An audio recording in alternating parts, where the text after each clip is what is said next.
એક ગરીબ ખેડૂત હતો, ખૂબ મહેનત કરે, ખૂબ મહેનત એટલે કોઈ એનો કોઈ સીમાડો ન મળે, એનો કોઈ અંત ન મળે, એટલી બધી મહેનત કરે, છતાં એનો પરિવારનું ગુજરાન માંડ માંડ ચાલે. કોઈ પણ પાસેથી લીધા દીધા હોય તો એનો વ્યવહાર પરિપૂર્ણ કરી અને એ માનીનું જીવન પરિપૂર્ણ ઉતારે. વર્ષ માંડ જાય. એ સમયમાં ખેતી કરતા કરતા એક એને નંગ મળ્યો. નંગ એને એવો ગમી ગયો, જોયો, ધોયો, સાફસૂફ કરી અને પછી જોયું ને તો એને કિંમતી નંગ લાગ્યો. એટલે એને એમ થયું કે હાલ હું જાવ જઈ સોની પાસે, આ નંગ તો સારો જ છે. ને પછી સોની પાસે જઈશે. સોની બજારમાં ગયો એટલે સોનીએ જોયો નંગ. એને કીધું કે ભાઈ આ તો ખોટો છે.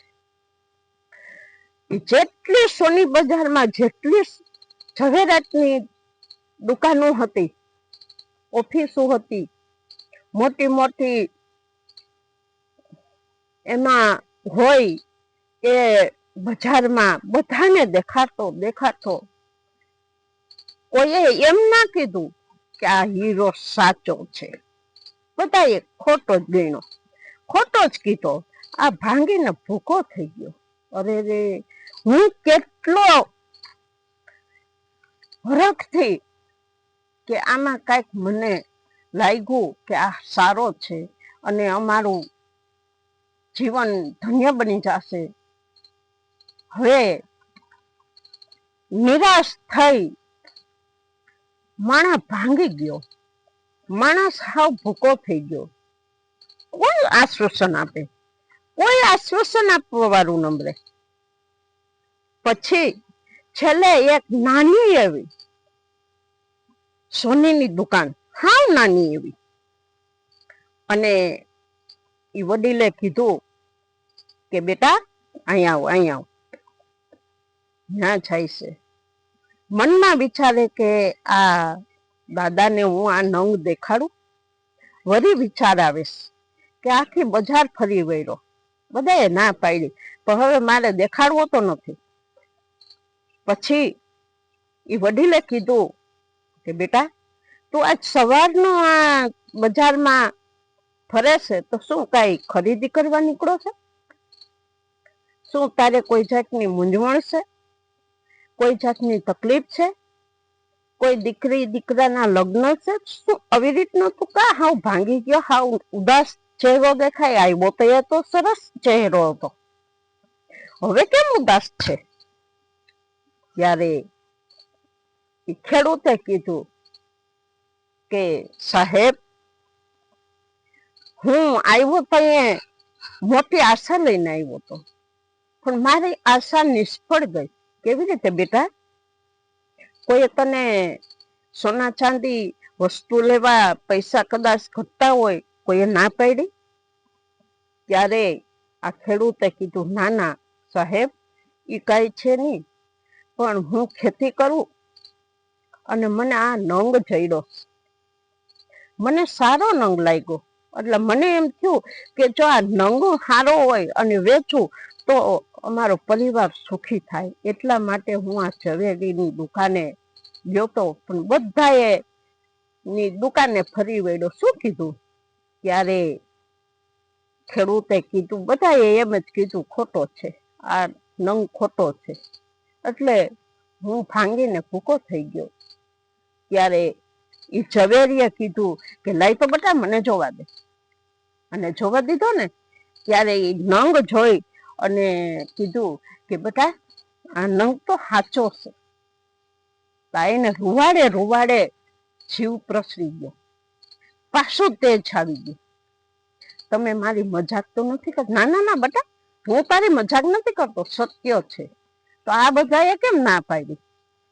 એ બધાએ ના પાડી એટલા માટે કે આ હીરાની કિંમત એટલી મૂલ્યવાન છે કે આ હીરો કોઈ ખરીદી શકે એમ જ નથી, કારણ કે આખી બજાર વેચી નાખે ને સોનીની, આ સોની બજાર, તો આ હીરાનું મૂલ્ય નથી દઈ શકે એટલી કિંમતનો આ હીરો છે.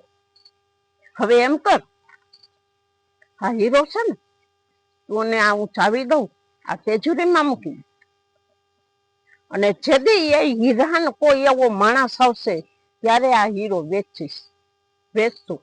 ત્યાં સુધી તું મારી દુકાનમાં, મારા ઓફિસની અંદર કામ કર, તારા પરિવારની જવાબદારી મારી, બધું. પછી તો એની સાથે રહેવા માંડો અને હીરાનો જાણકાર થઈ ગયો.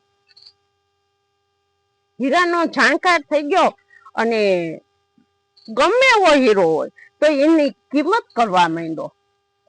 અને આની પેઢી ઉપડી ગઈ હો, આની પેઢી ઉપડી ગઈ. એ દાદાએ કીધું કે બેટા, તું જે દીનો આવ્યો ને તે દીની મારી આ હીરાની છે, મારી પેઢી ઉપડી ગઈ. આટલું તો હું કોઈ દિવસ નથી કમાણો, મારી 71 પેઢી ખાય ને તોય ખૂટે એમ નથી. હવે એમ કર કે જે ઓલી મેં તને ચાવી દીધી અને ઓલી વસ્તુ તે મૂકી છે ને, એ હવે જોજે. ત્યાં એક વેપારી આવ્યો હીરો લઈ, અને એને દેખાડ્યો, બાપાને દેખાડ્યો. બાપાએ કીધો ખોટો છે. જે વડીલ હતા ને ઝવેરી, એને દેખાડ્યો ખોટો છે, અને થોડો ઘણો દેખાય છે, પણ આની કિંમત 1 લાખ રૂપિયા કદાચ આવે. ત્યારે એ વડીલે આ ખેડૂતને કીધું કે જો તો બેટા, આ હીરો, આની કિંમત જો, આની કિંમત કેટલી થાય. ત્યારે એ ખેડૂતે જોયો, ત્યારે એ હીરાની કિંમત જોઈ ને તો 1 કરોડનો હીરો હતો. ત્યારે એ વડીલે એમને કીધું કે સાહેબ, આ હીરાની કિંમત તો 1 કરોડની છે. ના ના ના દીકરા, તારી ભૂલ થાય છે. આ લાખ રૂપિયા સિવાય આથી ઓછી કિંમત ના આવે ક્યાંય. પછી એ ખેડૂત દાદા પાસે આવી અને બેઠો કે સાહેબ માફ કરજો, બાકી આ કિંમત છે 1 કરોડની, તમે લાખ કયો તો હું કેમ માનું? કારણ કે હવે મને પૂરતી જાણ થઈ ગઈ છે કે આ હીરાની મૂલ્ય કિંમત 1 કરોડ છે. ત્યારે એ વેપારી જે આવ્યો તો એને ચુકાદો કરી દીધો 1 કરોડ, અને હીરો લઈ લીધો. પછી સાહેબે કીધું કે બેટા, જે ઓલો તું વસ્તુ લઈને આવ્યો હતો ને, એ ઓલી તેજુરીમાં છે ને, એ તું હવે કાંઈ ચાવી તારી પાસે છે, ખોઈ લવે. અને એ હીરાની કિંમત કઈ, હવે એ હીરો કેટલાનો છે. ત્યારે એને એમ થઈ ગયું, હા હા, હવે મને કોઈ આમશે નહીં. કદાચ આખું રજવાડું લઈ લઉં ને તોય મારી પાસે પૈસા નહીં ખૂટે. અને જઈને દરવાજો ખુલ્લો ને હીરો એના હાથમાં આપ્યો, રાખ્યો, ત્યાં એને થયું કે આ હા, હીરો તો ખોટો છે. પછી વડીલે કીધું કે બેટા, હીરાની કિંમત કે સાહેબ, આ હીરો તો ખોટો છે. અરે તારી ભૂલ થાય સમજવામાં, તું જોતો ખરી, નિરખ પારખ, હીરાને પારખ. તું તો પારખો થઈ ગયો, હીરાનો જાણકાર થઈ ગયો, તું કેમ કહી કે આ હીરો ખોટો છે? ત્યારે પાસે બેહીને કીધું કે માફ કરજો, આ હીરો ખોટો જ છે, આ સાચો જ નથી. આખી બજારે કીધું તું કે આ ખોટો છે ને તમે એમ કહો સાચો છે, હું એ કેમ માની લો? ત્યારે એ સાહેબે કીધું વાહું ઠપકારીને કે બેટા, આ હીરો ખોટો જ છે, સાચો નહોતો. તો તમે મને કેમ કીધું કે આની મૂલ્ય અનોખી છે, કે કોઈ ખરીદી નહીં શકે એટલી આની કિંમત છે? તમે શું કામે કીધું? કે બેટા, મેં એટલા માટે કીધું કે તું જ્યારે આવ્યો સોની બજારમાં ત્યારે તું કેટલો ભાંગી આનંદ કિલ્લોથી આવ્યો હતો, અને બધાએ એમ કીધું કે આ ખોટો છે, ત્યારે તું કેટલો નિરાશ થઈ ગયો. ત્યારે મને એમ થઈ ગયું કે કોઈ પણ પડતું હોય એને ઊભો કરવો હોય ને તો ખોટી વાતને સત્ય ગણી અને એને સાચવી લેવાય, એને આશ્વાસન દેવાય, એને આવકાર દેવાય અને એને બધું વસ્તુ શીખવાડાય. ત્યારે ઈ માણસ ખરેખર લાઈનમાં આવી જાય, કોઈને ધક્કો ના મરાય. એટલા માટે મેં તને આ ખોટો હતો છતાંય સાચો કીધો. તો તારી કેટલી કિંમત હતી, તારામાં કેટલી બુદ્ધિ હતી, એટલા માટે મેં તને અહીંયા રાખી લીધો.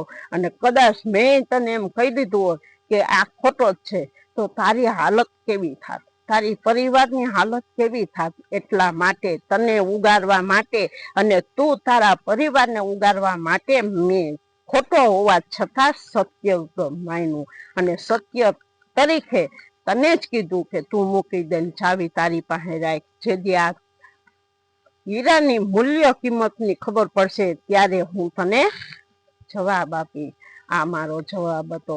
તો આ વાત ઉપર કોઈ પણ પડતું માણા હોય, કોઈ પણ નિરાશ થઈ ગયું હોય અને કોઈને ધક્કો માર્યો હોય તો એવા માણસને તમે આશ્વાસન આપી વાહો ઠપકારી દીકરાની જેમ રાખજો, જેથી કરીને આગળ વધે. આ વીરા બાબતથી હું આ વાત કરું. આ વાતને સાચવજો, સાંભળજો અને વિચારજો કેવા માણસને કેવી રીતે રાખવા અને કેવી રીતે ન રાખવા.